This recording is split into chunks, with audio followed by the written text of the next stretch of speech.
Good morning, everybody. I'm Jared Klein here with your morning rush from the NBC29 Digital Desk on this Tuesday, February 21st, 2023. Let's take a look at the top headlines you guys are clicking on over on NBC29.com. Coming in at number one, this adorable story, a fire-breathing dragon dog still looking for a forever home after being returned 3 separate times. Coming in at number two, COVID-19 deaths skyrocketing in Virginia nursing homes, the AARP reports. We'll get to that story in just a moment. And at number three, the story we told you about yesterday, Virginia lawmakers considering water cremation, allowing that as an option. Well, new data shows that the number of COVID deaths in Virginia nursing homes skyrocketed during January, a very concerning development here. AARP reports deaths rose by 160%. That is more than 7 times the national average. It also reports about half of Virginia nursing home residents are up to date on their vaccines. That is compared to fewer than a fourth of staff members. I think that we don't need to practice the same kind of behaviors that we did in the last couple of years to help minimize the spread or even minimize the severity of the disease.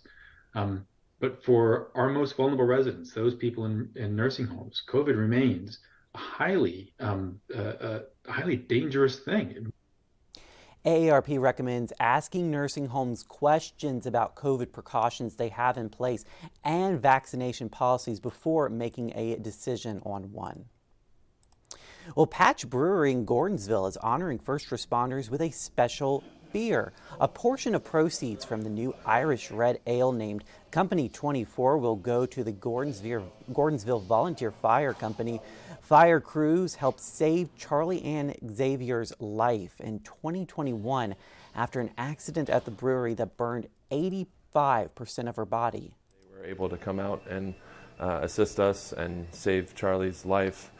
We've also had some small instances here, so we're ready to stop taking on debt and eventually pay it back, starting with this.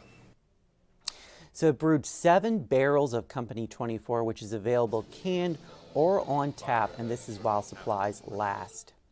To Harrisonburg we go on this Tuesday morning. Volunteers are helping a beloved Shenandoah Valley restaurant get ready to reopen. The Little Grill, it's called. It put out an open call for help to prepare for the big day, and people sure did answer. Over the weekend, volunteers and employees spent the day sprucing up the restaurant.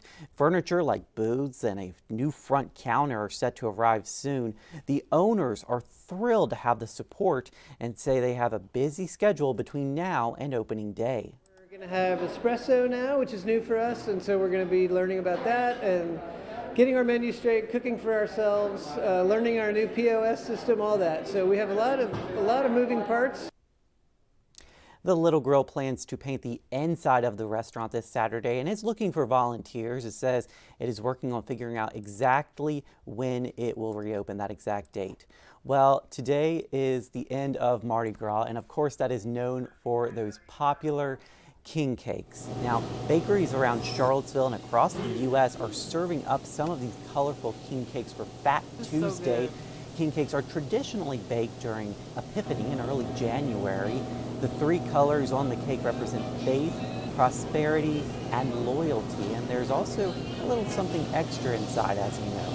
King cake's made with our famous cinnamon chip bread. It's chips of cinnamon that we roll into a braid and then make it into a wreath. And then we put the buttercream cheese icing on top.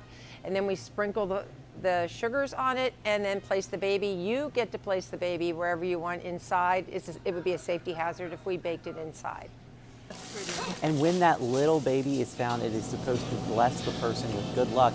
And also, you have to listen to this part, the obligation to bring a king cake for the next seasonal party, which would come next year. King cake season, of course, ends today. All right, let's head over to Waynesboro now. The city wants to make a new trail that is safe for hikers and cyclists. It will connect the Blue Ridge Tunnel to the east side of downtown. Now, city planner is requesting a raise grant. And what that means is the city would not be required to match any funds toward the trail. According to a city council briefing, the trail would be a little more than a mile long and run parallel to Route 250. One of those, we feel like sort of the key links in our overall trail network, and also an attempt to draw visitors down from the Blue Ridge Tunnel Trail. Waynesboro City Planner there plans to apply for the grant before the deadline of February 28th at the end of the month. The city will not know if it is approved for that money until sometime in June. Well, it'd be a great day to go out on a hike. The warm weather sticks around for our Tuesday, but you will need to hold on to your hat because we are expecting some gusty winds here in central Virginia and the Shenandoah Valley. Let's send things over to meteorologist David Rogers with a look at our forecast.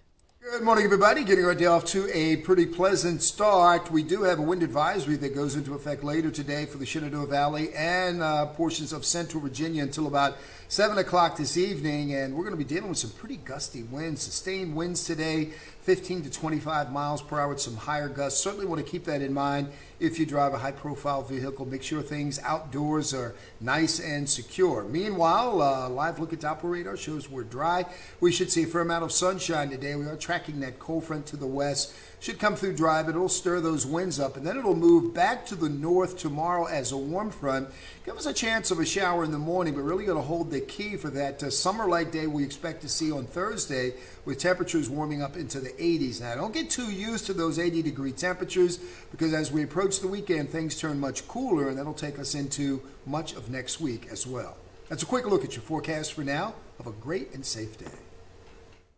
All right, thank you, David. Let's wrap things up here with a look at our Michael and Son 7-day forecast. Today, a high of 71, sunny, and of course, windy out there, so make sure you're prepared for that. Tomorrow, a bit cooler, a high of 55, though, still. And then Thursday, looking like our warm day, a high of 81 degrees, sunny and breezy. It's going to be feeling like May out there, and then a bit of a cool off before we head into the weekend. I hope you have a great Tuesday. We'll see you on NBC29 News at noon.